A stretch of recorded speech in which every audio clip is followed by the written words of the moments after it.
Bienvenue à toutes et à tous, vous êtes bien sur Grand Lille TV, nous sommes le mercredi 31 octobre. Avant d'aborder l'actualité de la métropole lilloise, un mot de météo pour votre fin de mercredi.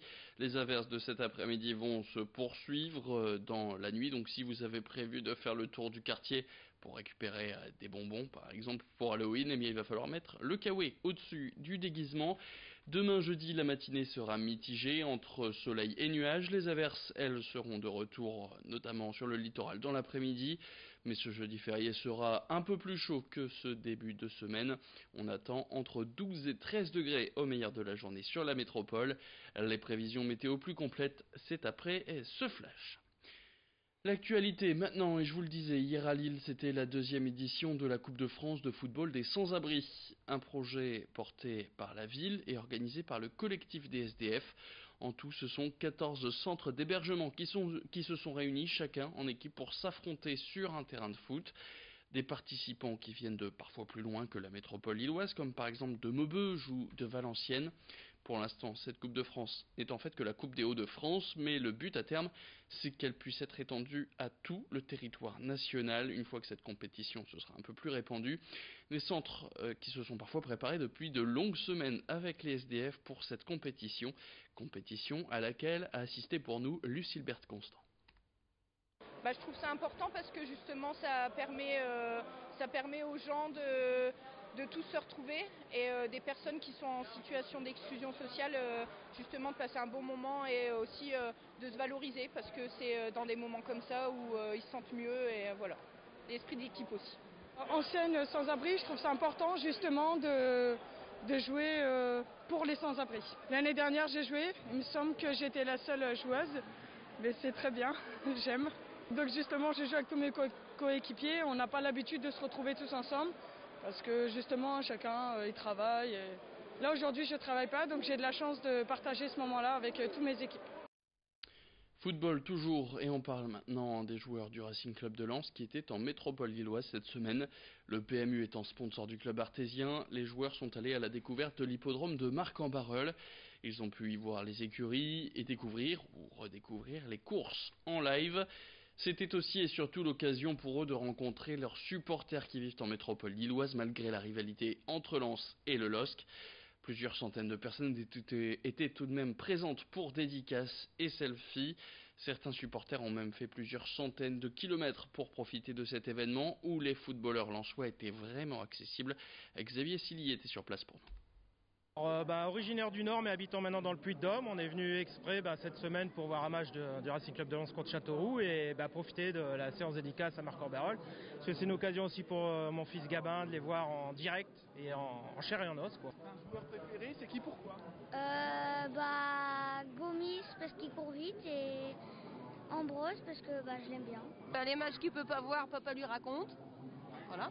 Après, on suit sur internet tous les résultats, les vidéos, enfin tout ce qui a rapport au Racing Club de Lens, quoi. Mais sinon c'est Greg qui m'a. Moi je suis de Normandie et puis il m'a fait découvrir Lens et puis l'équipe, les matchs et tout. C'est vrai que c'est impressionnant d'aller voir un match à Bollaert et tout. Vous dites allez Lens.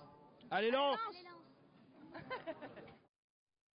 L'actualité, et ça s'est passé hier du côté de Dunkerque, la visite de la maire de Paris, Anne Hidalgo, qui est venue voir comment fonctionnent les bus gratuits afin de s'inspirer de cette méthode et de peut-être l'appliquer dans les transports en commun de la capitale. Politique qui permettrait de réduire le nombre de voitures et peut-être la pollution qui circule dans le centre parisien. Même si les problématiques des deux villes, Dunkerque et Paris, sont très différentes, Anne Hidalgo semble vraiment intéressée par cette gratuité qu'elle a déjà commencé à appliquer dans les transports en commun pour les 65 ans et plus sous certaines conditions. Anne Hidalgo, on l'écoute d'ailleurs tout de suite, elle revient sur les choses séduisantes dans ce projet de bus gratuit à Dunkerque. Écoutez cette interview signée Corentin Escaillé. Le fait que Dunkerque ait démarré sur des initiatives le week-end, je pense que ça c'est très intéressant, c'est cette progressivité, cette démarche. La démarche qui a consisté à faire le point de tout ce qui pouvait être positif, ce qu'on pouvait attendre de la gratuité, mais ne pas occulter les éléments, les inconvénients, le coût notamment, et de voir ensuite quelles décisions prendre. Est-ce qu'on décide si le coût est tel d'y aller quand même. Tout ça, ça m'a beaucoup intéressé, cette méthode, et puis de voir comment les transports publics et cette gratuité permet aussi de redéfinir l'espace commun qu'est le transport collectif et le bus. Et puis nous sommes donc le 31 octobre, jour d'Halloween, et on passe à un portrait, celui de Laurent Tavernier et Gauthier Descamps. Ils sont dénicheurs de bons plans dans la métropole lilloise, et ils donnent leurs impressions et leurs bons plans donc au travers du magazine sur internet Lille City Crunch. Samedi, ils organisent d'ailleurs une Halloween Church Party, comprenez en français une fête d'Halloween dans une église, évidemment désacralisée, donc pas de blasphème. Ça se passe à l'église Saint-Louis de Tourcoing, un lieu de culture et de patrimoine en pleine rénovation qui est depuis devenu le phare. Pour cette soirée, 300 personnes sont attendues déguisées pour danser sur la techno, house et funk. L'entrée coûte 8 €, les places partent très vite, alors si vous êtes intéressé, rendez-vous sur le site Lille City Crunch.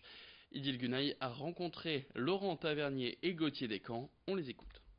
En fait, on a réalisé aussi un petit rêve, c'est-à-dire l'endroit dans lequel nous on voulait passer un Halloween de rêve, c'était dans une église, donc on s'est dit pourquoi pas.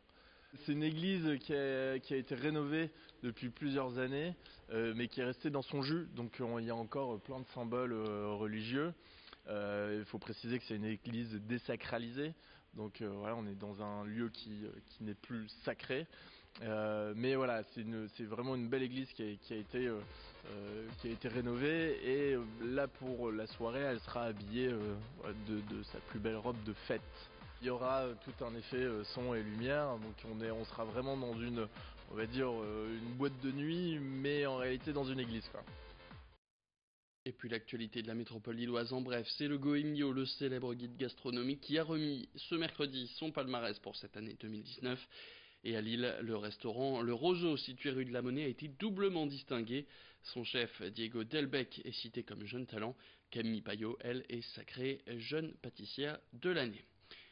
C'est la fin de cette édition, merci à toutes et à tous de l'avoir suivi. Tout de suite sur Grand Lille TV, la météo, le bon plan carburant et l'info revient. Nouveau flash, ce sera dans le prochain quart d'heure.